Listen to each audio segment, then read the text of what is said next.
People thought it was a pen. The CIA bought many of them in the 1960s. The device is called the M38 Spy pen. Its shape looks like a regular ballpoint. The barrel is metal, not plastic. The cap snaps on with a click. Inside, a tiny microphone sits near the tip. A spring pushes the tip when you write. The microphone picks up sound from the air.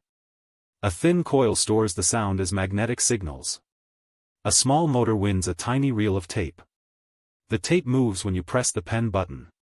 You can start or stop recording with a hidden switch. The switch hides under the cap ring.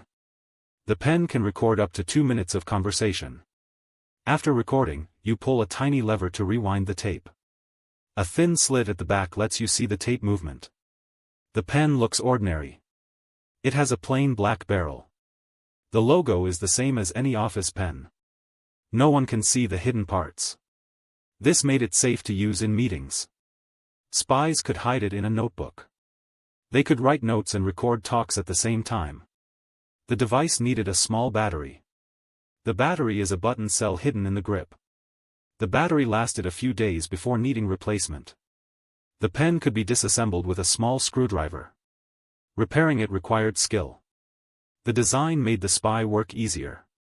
No one suspected the pen could listen. The aesthetic was clean and bland. It matched every desk in the West. The pen helped the CIA collect many secrets. It recorded talks in embassies, hotels, and cafes. The small size made it easy to hide. The M38 Spy pen shows how simple objects can hold complex tech. It reminds us that everyday tools may hide invisible eyes. The Cold War used such gadgets to win information battles.